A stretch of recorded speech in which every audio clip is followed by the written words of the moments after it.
Alors nous voici dans la partie spoil, donc qui sera peut-être plus intéressante, peut-être plus aboutie, avec nos vraies pensées, nos Ah, analyses, hein. c'était déjà nos vraies pensées, mais c'est juste qu'on Oui, on cherchait nos pas, analyses. on va pas chercher à se limiter dans ce qu'on dit, quoi. Non, c'est clair. On va vous livrer toutes nos analyses, aussi excellentes soient-elles.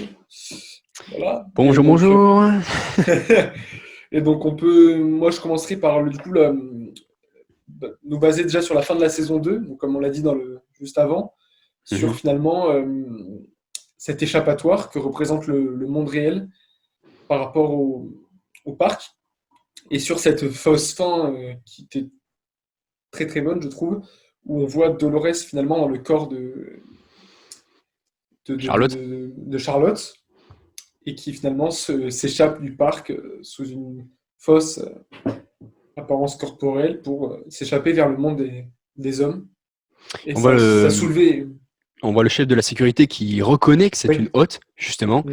Et donc, on comprend que lui aussi, le personnage de Luke Hemsworth, Mm. et il va avoir une importance, je dirais pas capitale, mais c'est un des seuls hôtes qui reste dans cette série, dans cette saison, Mm. en gros, il joue le garde du corps de Bernard. Et c'est pas l'intrigue principale, mais c'est intéressant parce qu'on voit qu'il aimerait aider Dolores, mais il est programmé C'est ça. pour suivre Bernard. Donc ça joue, c'est pas le principal, mais ça joue sur le fait que Mm. les consciences ne sont pas exactement programmées. C'est Ils ça. ont des volontés, mais ils peuvent pas non plus tout jouer. Et ça se voit Mm. surtout chez Charlotte, ça. Et finalement, derrière cette programmation briguée, où finalement les consciences sont briguées, et bien on ressent finalement, peut-être, est-ce qu'ils ont réussi finalement, toute cette question, à créer de véritables émotions, ce qui paraît finalement impossible, mais ce qui dans la série se révèle finalement intéressant. Et ces émotions, est-ce qu'elles emportent finalement sur le code, sur le codage, sur finalement tout l'aspect robotique du robot qui disparaît petit à petit dans la saison 3, quoi. Oui, oui, oui. Ben justement, elle a emmené 5 consciences. Et Mm. on est dans le monde des humains. Et les autres ressemblent à s'y méprendre aux humains. Donc justement, c'est est-ce que Ouais. je suis réel? C'est la question que se posait Darius. Et c'est la question qu'on se pose nous devant chaque personnage. Est-ce que c'est une Dolores? C'est ça, on est toujours en question là, on se dit voilà, est-ce que tel personnage, déjà dès le début de la saison, on était là à se dire mais quelle conscience elle a pu emporter? Alors Mhm. on a établi des milliers Les de théories, théories, ouais. hein, voilà, si elle a emporté, un bordel. Évidemment, bah, toutes nos théories étaient fausses, hein, comme on peut le constater, jusqu'à la Ouais. révélation où finalement Dolores est présente en chacune de ses consciences où elle Non, a fait des copies, hein, finalement. 4 sur 5. 4 sur 5. La cinquième, Oui, c'est 4 sur Bernard. 5, c'est Bernard, c'est vrai. Mais c'est Bernard. En fait, elle a recréé Bernard. C'est même pas une copie de Bernard, Ah puisque ouais, c'est Bernard est vrai, c'est mort. vrai. Et Bernard était lui-même une recréation d'Arnold. Donc Ouais, Arnold qui c'est. était, on le rappelle, le co-créateur avec Ford du Westworld, du parc Mm. d'attractions. Donc Dolores est la plus ancienne des autres, donc elle est capable de le recréer, puisque Ford s'était servi de Dolores. Il y a toute cette partie sur Wyatt dans la première saison qui revient et qui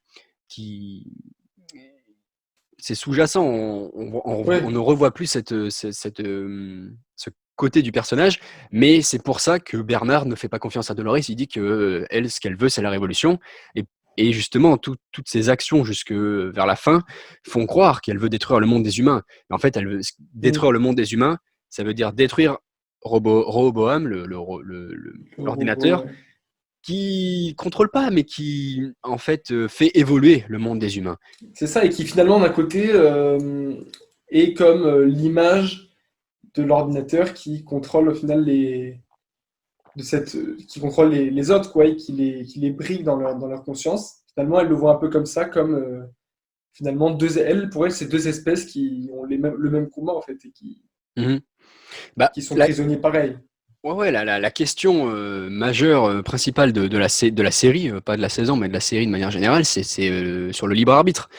Et le libre arbitre, l'IA développe un libre arbitre, on le voit dès la première saison, et surtout dans la saison 2. Et là, on se rend compte qu'au final, les humains, bien sûr, ils ont le libre arbitre, c'est propre à l'espèce, mais Rehoboam et Solomon avant lui, les ordinateurs créés par Vincent Cassel, ne contrôlent pas les humains, mais programment un peu les, les actions, disons, de manière générale, de la C'est ça, société. En ouais. fait, dirigent la société dans une certaine direction.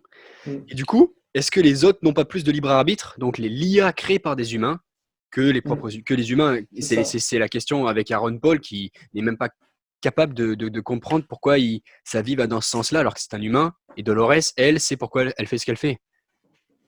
En fait, Euh, juste avec une envie de sécurité, parce que c'est comme ça que ça arrive, juste en voulant protéger la société, en voulant tout sécuriser, ce qui est une question qui revient énormément, qui est vraiment actuelle en fait hein, dans nos sociétés.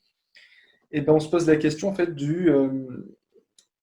est-ce que en fait la machine code ou finalement oriente les actions des hommes, finalement code ce qui ne peut pas être codé, l'erreur en fait. Est-ce que l'erreur du coup est codée et finalement rend les hommes comme une espèce docile finalement et qu'on peut manipuler avec facilité quoi. mhm. L'erreur n'est Il y a plus tout, hein. humaine. C'est ça, c'est ça. C'est, c'est, on est capable de savoir. Il y a plus de, par exemple, bon, du coup, ce serait pratique. Il y a plus de concours pour entrer dans telle ou telle école. On sait que tel individu, de toute façon, il a ça comme qualité. Il va développer ça potentiellement. Bien sûr, c'est des statistiques. 90% de chances qu'il soit comme ça, etc. Ses comportements font que il va probablement se suicider à tel endroit, etc. Donc c'est Mm. quand même pousser les statistiques et pousser le euh, comment dire, le fait de faire de l'espèce humaine par ordinateur, Ouais, comment on dit ça, le- l'intelligence, d'enregistrer, ouais. ouais, d'intelligentiser Oui, en quelque sorte, de l'espèce humaine, robotiser, oui, ou de... Ouais, non, les pas de comportements robotiser, humains, mais... ça, Mm. ça pose des questions quand même, des Ouais, comportements assez ouais. dangereux, quoi. Ben, ça rejoint finalement cette question de l'eugénisme, qui était une question qui était très posée par les penseurs, que ce soit après la Seconde Guerre mondiale, qui était posée après finalement le Reich nazi, toute cette question de l'eugénisme. Et là, elle est repensée, mais de manière vraiment actuelle, de manière vraiment contemporaine, avec finalement un eugénisme du XXIe siècle qui se fait finalement par les réseaux, par les nouvelles technologies. C'est une sorte de néo-eugénisme très dangereux qui est très bien posé justement dans cette série, quoi. Mhm. Ça veut Ouais. contrôler ce qui ne peut pas être contrôlé. Contrôler l'incontrôlable, c'est quelque chose qui est très très intéressant dans la série, avec cette obsolescence programmée de l'homme, finalement, comme si l'homme était une machine qui n'était finalement qu'orientée vers une tâche précise dès sa naissance. C'est C'est ça, quelque chose de... on a des humains qui vont du coup s'apparenter à des machines, et des machines Mm. qui non pas s'apparentent, mais ressemblent à s'y méprendre à des humains. Et les deux opposés en fait se rencontrent et s'entremêlent puisque on a des relations entre Liam et Dolores, entre Aaron Paul Mm. et Caleb. Oui, côté très biblique aussi entre Caleb, Solomon, Oui, Rehoboam. Bon, moi perso, désolé, mais Rehoboam, je connaissais pas. moi non Donc plus. voilà. Moi, c'est pareil. Mais, euh, non, voilà, la série est quand même. Niveau écriture, c'est du lourd, mais je trouve que Mm. peut-être que si, tu vois, Jonathan Nolan, quand il écrit son truc, il a son scénario de 15 millions de pages à côté. Peut-être, ouais, ouais, Voilà, mais ouais. nous, Mm. avec 3 4 ans d'écart depuis C'est 2016, compliqué. C'est très compliqué. je pense que, tu vois, si tu commences la série une fois que tout est fini et Ah oui, là, tu la ouais. binge-watch après, c'est Mm. peut-être plus simple. Mais là, c'est un peu compliqué, quoi. Clairement, clairement. Mais Très sinon, clairement. pour ce qui est du design de la saison 3, puisque saison 2, c'était le Far West. Mm. Moi, Non, pardon, la saison 1 et la saison 2, c'était plutôt le côté révolution. On avait les c'était entre Indiens, les deux, ouais. C'était un peu entre les deux, ouais. voilà. Et là, on part dans le monde en mode futuristique, des motos Mm. qui se contrôlent toutes seules, des sortes de drones hélicoptères, enfin, je sais pas comment dire ça. Franchement, Ah, c'est, et puis c'est tout le côté aussi institutionnel finalement qu'on n'a pas dans le parc. Toutes ces questions qu'on se pose, mais comment ça se passe en dehors? Quel est en fait l'État? Est-ce qu'il y a vraiment un État? Est-ce que c'est toutes ces questions qu'on se pose et qui finalement interviennent toujours dans la science-fiction du 19e siècle du 20e siècle, pardon, et du Ouais, je 21e pense. siècle. Bon, il y en avait peut-être, mais c'était pas pareil. Dans le 20e siècle, finalement c'est ce côté État qui manque toujours, ce côté institutionnel qui est toujours un peu absent et qui là finalement je trouve réussi. C'est-à-dire qu'on a vraiment un côté institutionnel, on comprend que les entreprises au final ont réussi à dominer pas le monde finalement, mais une sorte de la société en quelque sorte et à s'approprier en fait les codes de la société, tout ce qui permet tout ce qui régit la société en fait. Et à travers la société, finalement, tous les maux de l'humanité viennent se confronter en quelque sorte. Ouais, ouais, ouais. Mais c'est plutôt c'est l'entreprise Insight de Vincent Cassel Mm. qui du coup là il veut racheter Delos, mais qui vend en fait ce principe de nous on a un ordinateur capable de prédire les comportements humains, mais pour améliorer l'espèce humaine, on a besoin d'avoir les caractéristiques de très nombreux humains pour avoir des statistiques nécessaires. Et c'est là qu'entrevient Mm. l'entreprise Delos avec les parcs, puisqu'en fait, les parcs, on croyait que c'était un travail sur l'intelligence artificielle, mais l'intelligence artificielle, au final, elle était maîtrisée, c'était un travail sur l'humain. Et ils se servaient des intelligences artificielles pour étudier les humains qui venaient Mm. jouer en toute. D'ailleurs, ils ont C'est probablement, ça. ils ont dû tous cocher la case j'ai lu et j'accepte les conditions C'est d'utilisation, ça. mais Et derrière, on leur a pas pris que leur adresse mail là derrière, hein. voilà, mais du coup, voilà, c'est plutôt ça que plutôt de la Mm. recherche, plutôt plus qu'une une institutionnalisation. Mais du coup, cette Oui. recherche ensuite régit la société. Donc oui. Mais pour revenir sur le design, le, le-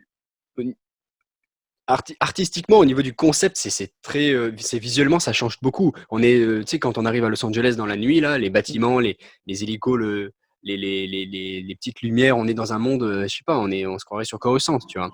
C'est, Ça marche très très bien parce que c'est à la fois en étant très très moderne, très futuriste, on est aussi dans un côté très actuel qui, sans être totalement perdu dans un truc très futuriste, en imaginant des trucs ahurissants, on est finalement très proche, quoi. Tout ce qui est drone taxi ou même voiture qui conduisent toute seule, c'est vraiment quelque chose de très proche et le design pour cela est totalement maîtrisé. Peut-être, je dirais même trop maîtrisé. c'est-à-dire. C'est-à-dire que pour moi, après, ça marche. Pour moi, d'un côté, ça marche parce qu'on est comme dans le parc, tu vois, où tout est faux, Mhm. finalement. Et en fait, le côté faux du parc est à côté beaucoup plus réaliste que la ville elle-même, je trouve. C'est-à-dire que le monde des humains paraît presque faux, presque, je dirais pas en carton, mais si tu veux, il y a un côté trop parfait où les bâtiments sont bien parfaits, bien droits, tous identiques. Il y a un côté un peu parfait qui, moi, m'a un peu dérangé, mais qui finalement vient servir ce côté futuriste aussi. Ouais, je sais pas, j'ai pas remarqué ce. Ça m'a pas dérangé, moi, ça. Je trouve que la ville ressemble à n'importe quelle ville et que, enfin, n'importe quelle ville, n'importe quelle grande ville américaine, tu vois, et que c'est pas Moi, je trop trouvais qu'il y avait. futuristique avec des vaisseaux qui volent et tout, tu vois. Je trouve qu'on est Non, dans un futur relativement proche et que ok, mais on il n'y a peut y rien qui croire, tu vois. dépasse. Tu sais, tout est propre, il n'y a rien qui dépasse. C'est vraiment quelque chose de très totalitaire presque, en fait, hein. C'est une architecture très totalitaire Mais non, qui me mais fait ça, penser à. je trouve que c'est un élément de l'intrigue. Tu vois, quand on découvre Aaron Oui, Paul dans le premier épisode, il veut avoir tel job, on lui dit non, écoutez, votre dossier a été refusé. Ok, mon dossier a été refusé. Le mec, il va pas arriver, mm, je sais pas, voir le gars, mais ça fait 15 fois que mon dossier est refusé, prendre la calache et tout. Tout le ouais, monde est ouais. un peu, suit un peu des règles, et même ceux qui suivent pas les règles, donc ceux qui sont sur l'application là pour capturer les gens ou faire en gros les trucs illégaux, en gros ceux qui ont été reprogrammés, on verra ça plus tard, et ben Servent le système. Même eux servent oui, le système. même en étant hors la loi, ils servent le système et du coup ils rentrent dans le système. C'est pour ça que tout est un peu lisse, comme tu dis. Moi, ça m'a pas Mm. fait cette impression de carton, comme tu dis, mais Non, pas de carton, c'est pas le mot, mais disons pas que ça sonne faux, mais que finalement on est dans cette continuité, on pourrait être dans un parc en fait, tu vois. Il y a cette mais tu sais continuité il comme y avait une si. théorie. Bon, moi, je suis pas vraiment en faveur de celle-là parce que je pense qu'on est réellement dans le monde des humains. Mais dans le film, le sixième parc, puisque pour l'instant on a découvert cinq, et il y a six parcs. Dans le film, le sixième parc, c'était le monde futuristique. Donc en gros, on te mettait un peu comme dans Total Recall, tu vois, et voilà, tu jouais là-dedans. Ah, ok. Et donc, et la question c'était, quand on voyait le monde au début, dans les premiers épisodes, est-ce que Dolores et tout ne serait pas passé dans le sixième monde, dans le sixième parc? Mais bon, vu que tout l'intrigue se déroule là et que ce sont réellement des humains, on les voit mourir avec les balles et tout, Oui, oui. je pense pas Mais que ce c'est soit le vrai cas. qu'on en parlait, tu vois, quand on voit. C'est-à-dire qu'aussi, il y a toute cette inégalité et que le monde est encore inégal. Qu'il y a encore les pays riches comme les États-Unis avec. Ou Londres, parce que si on voit Londres à un moment dans le film, Mhm. tout est beau, tout est propre. Et il y a finalement, quand tu sais, on est près des parcs, du coup, les parcs se situent En en Indonésie, quelque Asie, part hein, par là, ouais. ouais, dans l'océan Indien, on ne sait pas trop. Quelque part dans cet endroit-là, au Pacifique, on ne sait pas. Mais Et sur on une voit île. Bernard, finalement, Bernard qui est entouré par des gens qui finalement sont de notre époque. Oui, oui, oui. Des maisons Le- normales, basiques, et la programmation et l'obsolescence de l'espèce humaine dans, en gros, ce qu'ils appellent eux l'amélioration, mm, n'a pas touché le monde entier, mais c'est normal. c'est ça. Si les pays occidentaux actuellement développent quelque chose, les pays en voie d'émergence, disons, ou pays pauvres, ne vont pas forcément l'avoir directement, tu vois. Non, c'est vrai. Et bah là, c'est un peu la même chose. Ils montrent que tout le monde n'a pas. C'est pour ça que c'est pas un futur non plus hyper éloigné. Mais Mm, et puis dans cet aspect visuellement très très novateur et très très stylé, la musique aussi. Ramin oui. Djawadi, la musique, moi j'adorais la musique de la première saison. Et pour Westworld, il a choisi quelque chose qui était un peu particulier, c'est-à-dire il reprenait des standards de rock, mais il les mettait en version orchestrale. On avait Paint It Ouais. Black, on avait, Mm, on avait The House of the Rising Sun. Saison 2, on a mm. comment ça s'appelle déjà? Heart Shaped Box. Et là, il nous met quoi? Il nous met du Space Oddity de David Bowie, il nous met du Wicked Games. Et c'est stylé, Et ça honnêtement, ça marche rend très très bien, bien. ça marche très Mm, bien, ça rend bien l'esprit du monde réel, des humains, c'est légèrement futur ça. proche. Mm. Ça marche super bien, ouais. Donc ouais, donc on va peut-être terminer là. Qu'est-ce que tu penses de la saison 4? Tu l'attends de pied ferme? Cette Ben, moi, saison je 3 l'attends, t'a assez évidemment, plu? je l'attends. Et la saison 3 elle pourrait se terminer. Alors, en même temps, d'un côté, il y a le téléphone qui sonne. Je sais pas si on l'entend. Bah. Non, ça va. Bon, ça va, tant mieux. Je l'attends, mais d'un côté, la saison 3 pourrait se terminer là aussi, sauf, évidemment, qu'il y a cette scène post-générique un peu, je dirais, naze, hein, Scène post-générique, qui... attends. C'était quoi déjà? Tu sais, c'est Je me souviens de c'est celle de la saison 2. Charlotte qui Ah arrive oui, ah oui. dans un autre laboratoire, apparemment, qui Ah développe oui, oui, oui. des Non, Délos, mais un autre laboratoire. il y en a deux, parce qu'il y en a une qui est bonne, c'est une scène post-générique. Oui, oui, il y en a une qui est pas mal, J'aime beaucoup la scène post-générique avec ouais, Bernard.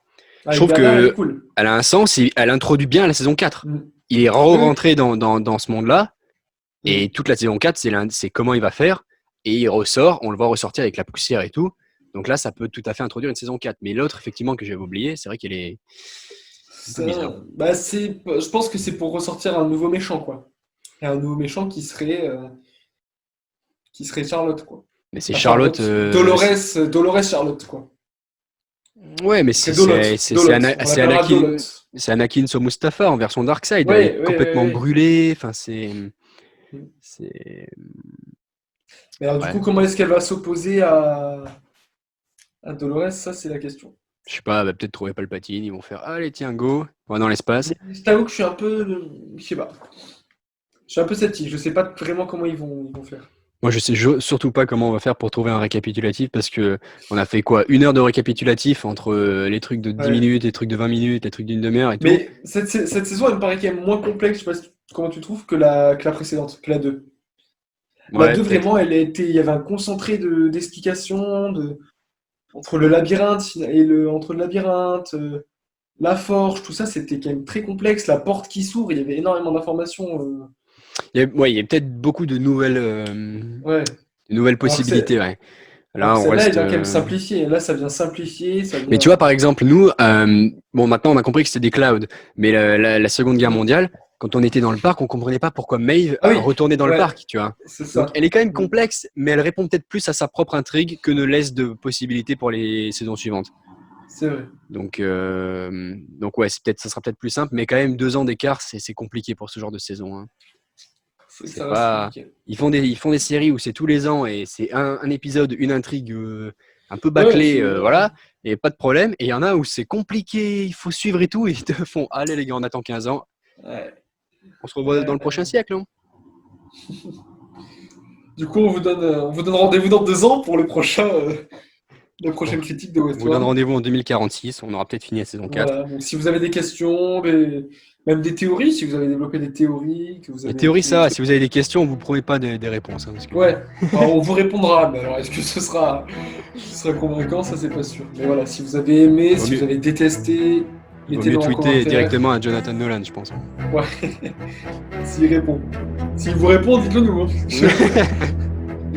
Mais voilà, Ouais, donc n'hésitez pas à commenter, à donner vos avis. Ça fait toujours exactement. plaisir.